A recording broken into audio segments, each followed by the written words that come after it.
From the Dean, William and Harry began the long walk up the aisle, nodding greetings to the assembled guests as they went. At their side was a man they've known for many years. Sir Stephen Lamport, now the Receiver General at the Abbey, was private secretary to Prince Charles during the difficult years of Diana's death and beyond. A familiar face to help put William at ease.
A kiss for his aunt, Diana's sister, Lady Sarah McCorquodale. Another moment when Diana herself seemed so palpably missing.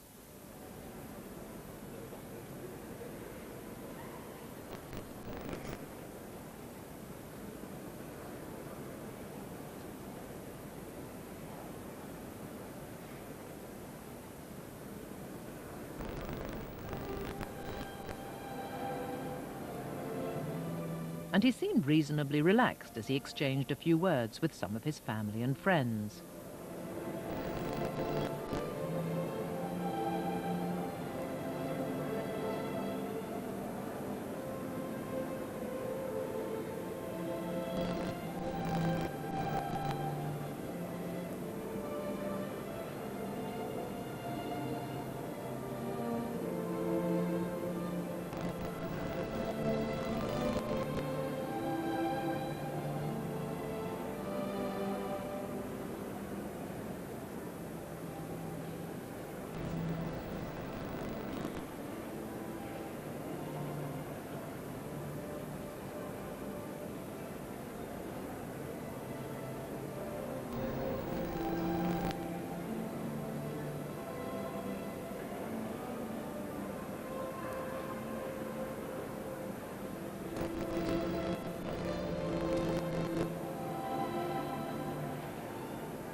Next to arrive at the Abbey was the bride's mother, Carol Middleton. Accompanying her on the short drive from the hotel where they'd been helping Catherine with her final preparations, her son, James. He had been given the honour, as perhaps a sibling at any other wedding would, of being invited to read the lesson at the service. Carol's outfit won universal approval, including from James Sherwood. Carol Middleton made a very astute choice. She's wearing Catherine Walker, a great favourite of the late Diana, Princess of Wales. She also chose this wonderful powdery blue, which is genius because you know that the senior members of the royal family have to wear colour blocks. You don't compete with it. You know, you have to take a step back. And in the case of the Middletons, I think they were absolutely pitch perfect in the way that they dressed and the way they behaved at the wedding. As well as, I think, doing a remarkable job reading the lesson at the wedding, James Middleton looked simply immaculate. That was terrific tailoring, courtesy of Eden Ravenscroft, the oldest tailor on Savile Row.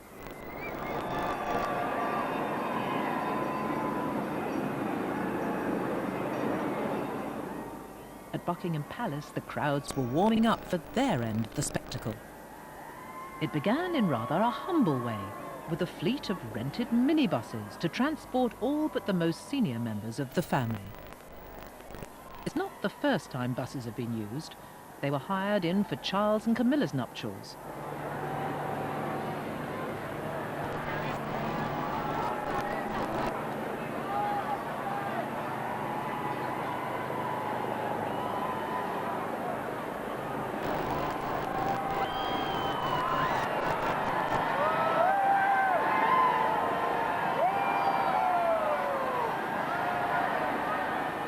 It was all part of a conscious effort to minimise security and keep costs down. But the buses were also a sign of the times as the monarchy embraces the 21st century. The crowds cheered as the convoy made its way to the Abbey, and most of the family looked amused to have arrived by a rather novel mode of royal transport.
For a woman who was once an air stewardess and is certainly not used to rubbing shoulders with kings and queens, Carol Middleton showed surprisingly few signs of nerves.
She was a model of elegance and composure as she made her way to her place in the Abbey. But her thoughts must surely have been with her daughter, who was about to step out of ordinary life for good and into a world only a very select few can ever experience.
We can see Lady Helen Taylor and her husband Tim Taylor, the art dealer. She wearing a rather beautiful blue coat embroidered on the hem.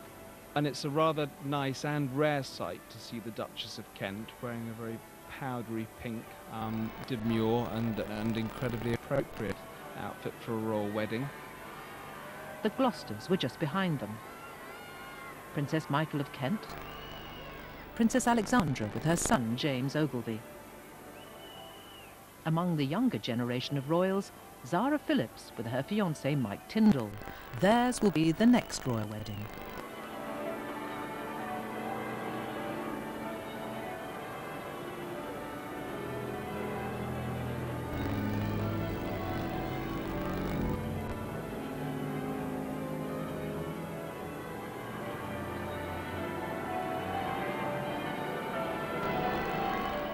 And Lady Sarah Chatto, the daughter of the late Princess Margaret, is arguably the best dressed at the royal wedding, wearing a ripplingly simple flying saucer hat.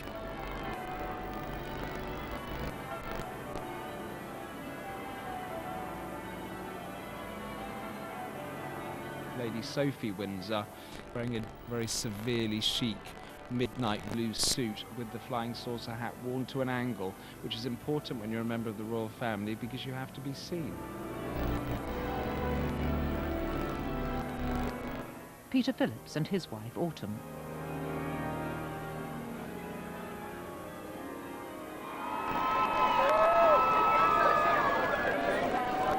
Meanwhile, at Clarence House, the crowds were craning their necks to get a good view of the gleaming Rolls-Royce Phantom 4 that was taking Prince Charles and the Duchess of Cornwall to the wedding.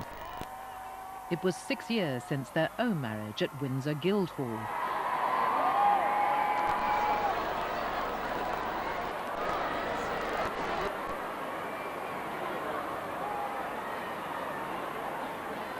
This was a day for a father's pride to swell, as he and Camilla saw for themselves the sheer number of well-wishers, now standing 20 deep, who'd come to celebrate with William.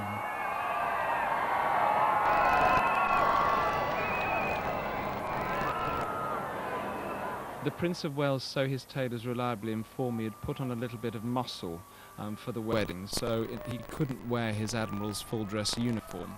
And Malcolm Plews, who's the head cutter of Welsh and Jeffreys, one of the greatest tailors on the row, recut his uniform, the Admiral's full dress, within about 4 or 5 days, which is a record, and then recycled the gold lace from the uniform and trimmed the new uniform with it.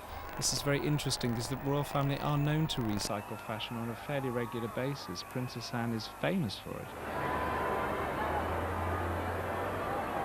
But it was the rather individual fashion taste of Princess Beatrice and Princess Eugenie which drew more comment than almost anything else. The girls arrived with their father, the Duke of York, closely followed by the Earl and Countess of Wessex. I do think the Duke of York's daughters were rather unkindly criticised considering their age. It's terribly difficult to wear a formal day dress when you're a girl in her teens or early 20s. And these girls obviously want to dress like young girls. They want to have fun with fashion. And unfortunately, they probably won't be able to if every time they want to experiment with a mad Philip Tracy hat or, in Princess Eugenie's case, a Vivienne Westwood dress, they get the world's press at them.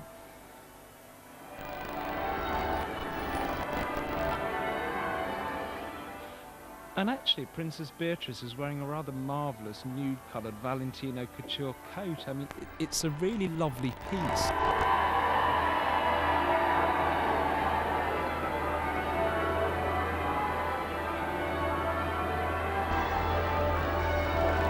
The Countess of Wessex is quite simply the best-dressed member of the royal family. You can see this champagne silk suit that's very 1950s. It's elaborate, but it doesn't shout at you.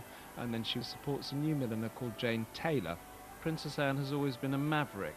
She's a horsewoman, she's a hard-working woman. I think she might mildly enjoy fashion, but she dresses more as a royal should dress rather than as a fashion plate. So you will never see her looking inappropriate. She might make interesting choices occasionally, but it is always in the spirit of dressing as a senior member of the royal family.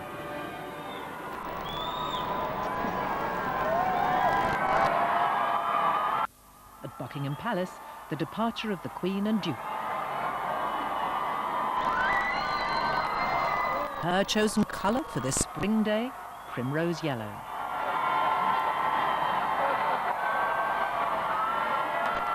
And the Queen wore a dazzling primrose yellow coat dress designed by Angela Kelly. Mrs. Kelly is the Queen's dresser, personal assistant and curator of dress and jewellery. She's the first lady to ever be appointed a personal assistant to the Queen. And many of the Queen's dresses and ensembles have been commissioned in-house. We're told that they're in-house palace designs. So this includes the hats as well as the dresses and coat dresses.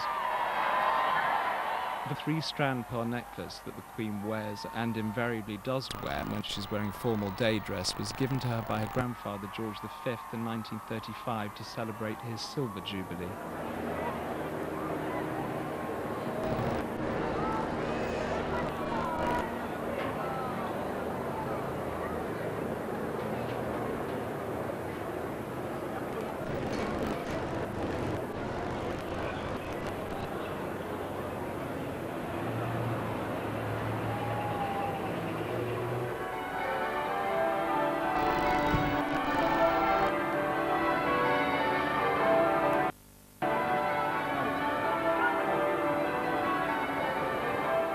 At the Abbey, Prince Charles and the Duchess were given a warm welcome by the crowds.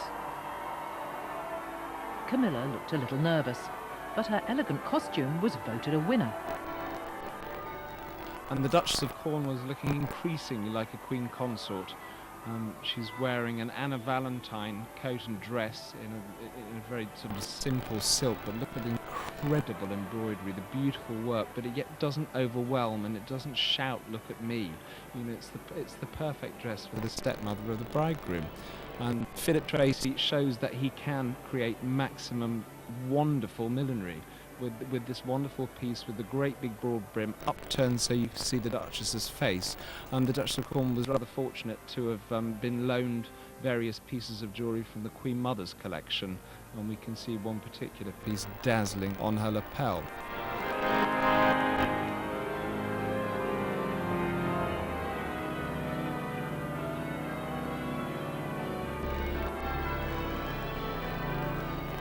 The brooch that the Queen's wearing is a very special and sentimental piece. It's called the Lover's Knot, though.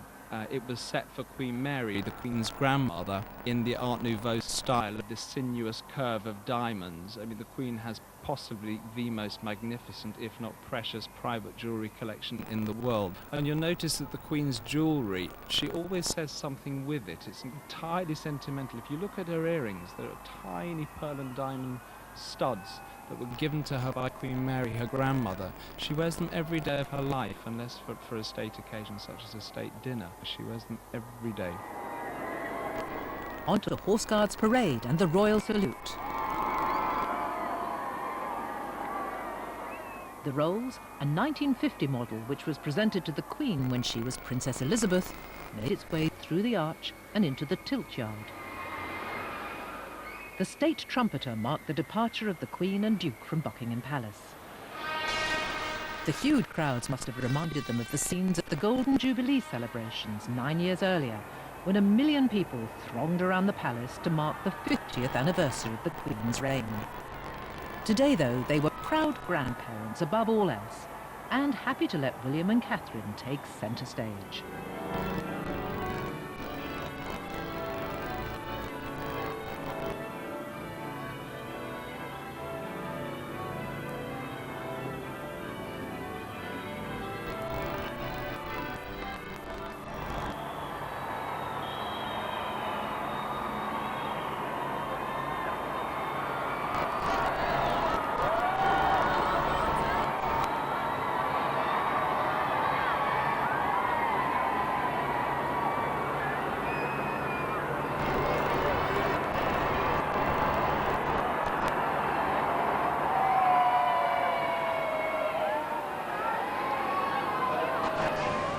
By now, the bridesmaids were en route. 4 little girls and 2 page boys, with Catherine's sister Pippa as maid of honour. What a day for them all.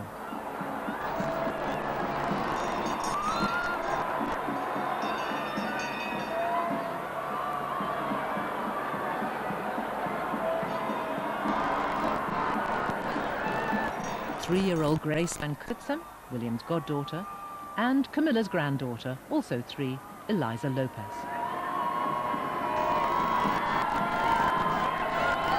Behind them was 7-year-old daughter of the Earl and Countess of Wessex, Lady Louise Windsor, and Viscount Linley's 8-year-old daughter, Margarita Armstrong-Jones. The page boys were Tom Pettifer, the son of William's former nanny, Tiggy-Leg Burke, and Billy Lowther Pinkerton, the son of William's private secretary.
A fanfare from the state trumpeters of the Household Cavalry marked the Queen's arrival at the Abbey.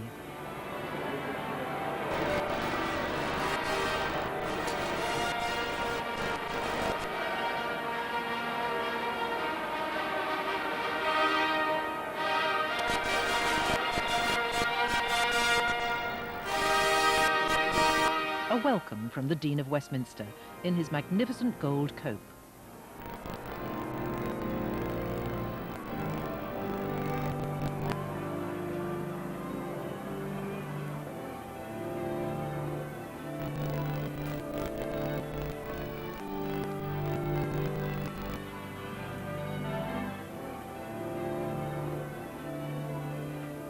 Prince Charles and his wife were there to greet the Queen and Duke.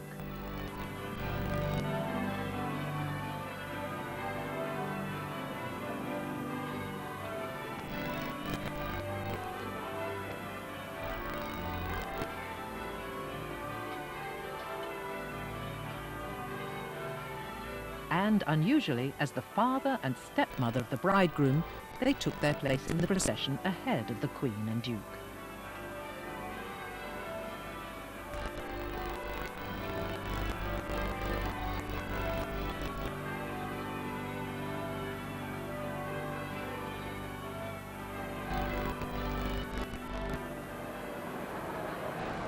At the Goring Hotel, all eyes were on the specially erected porch and the Rolls-Royce Phantom that was waiting for Catherine.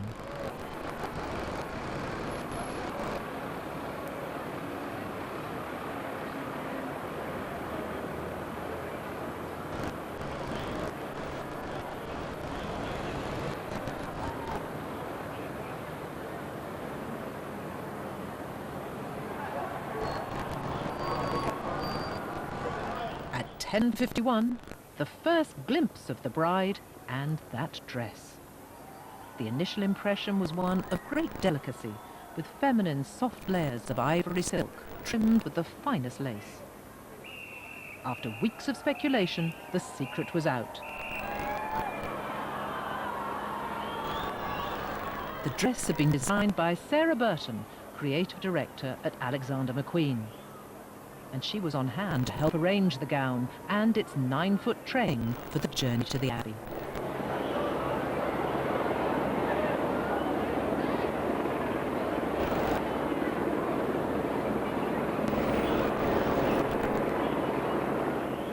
Catherine's father, Michael, looked nervous and emotional as he helped her get settled.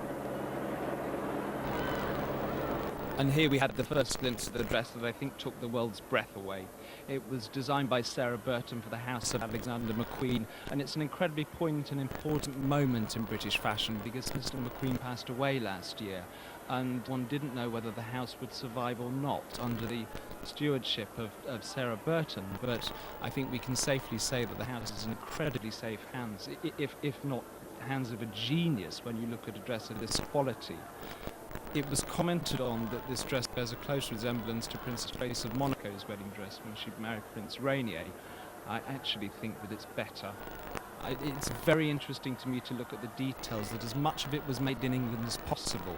The lacework on the bodice and on the hem was made by the Royal School of Needlework, and apparently Sarah Burton set up a design studio next door to the Royal School of Needlework in Hampton Court Palace, and a lot of the fittings were executed there because obviously the designer of the dress had to be kept top secret, and it was only given away probably the night before the wedding, when a very eagle-eyed fashion spotter noticed a sort of figure huddled under a fur hat dashing into the Goring Hotel, and identified her from her accessories as Sarah Burton.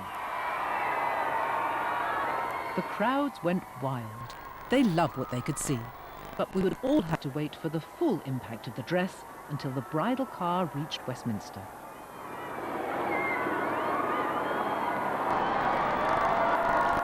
And what a journey this must have been for a young woman from a small village in Berkshire.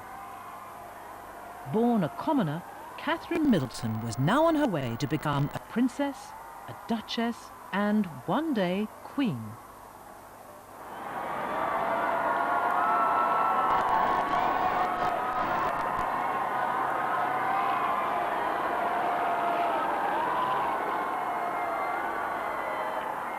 As the cheers and screams sounded around her and a forest of flags were waved, she seemed for all the world born to this role. Calm, composed, and gloriously happy. She was on the way to marry the man she loves. After all the speculation, her famously glossy hair was half up and half down, and she was wearing a tiara borrowed from the Queen. The tiara is very important and very sentimental. In fact, many of the royal jewels are very sentimental. It's called the halo tiara. It was set for the Queen Mother in 1936. It was then given to the Queen on her 18th birthday, but the Queen seldom wore it because she acceded quite shortly afterwards, and it really is the tiara of a minor princess, of a young princess, and it's exactly right and appropriate that Miss Middleton wore it as she went into the Abbey and then came out as the Duchess of Cambridge. It's almost a semaphore in diamonds for what we should be seeing of royal protocol in jewellery. This was no doubt the time when her father, Michael, fully realised how different his daughter's life would now be from his own. She was about to become one of the most famous and important women in the world.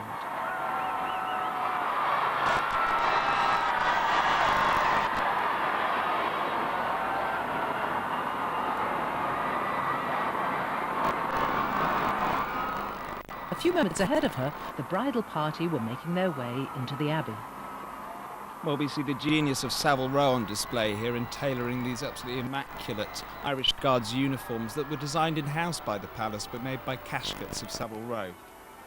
Pippa Middleton led the two youngest bridesmaids by the hand. And we certainly saw a true star emerge at the royal wedding in the shape and what a shape of Pippa Middleton, the sister of the Duchess of Cambridge, in that incredibly slinky Sarah Burton for Alexander the Queen dress, cut on the bias, more reminiscent actually of John Galliano than the late Alexander McQueen, but quite a corker. I mean, we understand from the world's press that websites were set up almost instantly. Twitter went crazy, praising what one would call her rather voluptuous figure, shown off to such a great extent. I mean, one would add that a bride would be rather brave to allow a maid of honour to potentially outshine her at a wedding, royal or otherwise. In this case, nothing could outshine the Duchess of Cambridge. But Pippa Middleton has become a huge international star.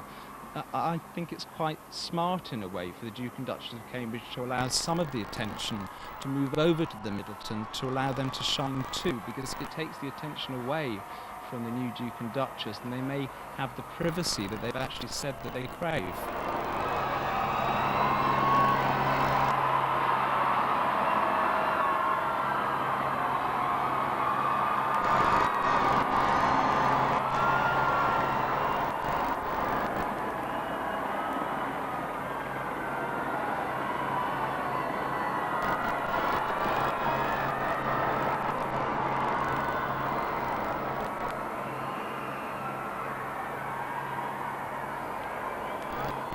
Meanwhile, the bridal car was approaching Horse Guards. There was no royal salute here, of course, because Catherine was not yet a member of the royal family. On the return journey, it would be very different.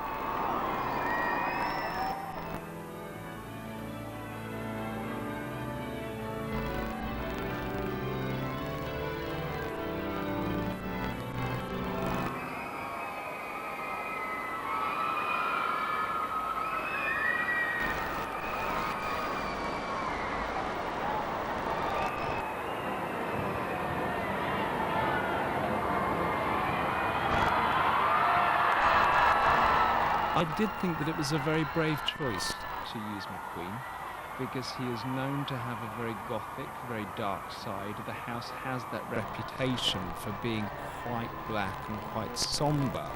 So for a wedding it wasn't the most obvious choice, but McQueen also had a romanticism in his soul, I believe. And I think Sarah Burton understood that, and when she took over from the late Alexander McQueen, I think she's brought out more of the romanticism. Along Whitehall, the crowds were more numerous and vocal than ever. But nothing was going to faze this young bride.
At a few seconds past 11 o'clock, the car drew up outside the Abbey.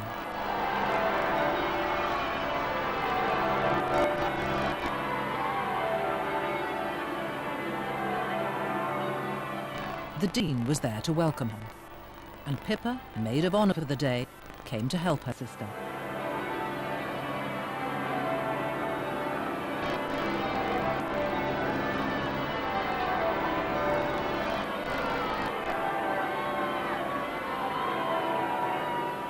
And this was the first chance for the crowds at Westminster and the television audience around the world to admire the wedding gown.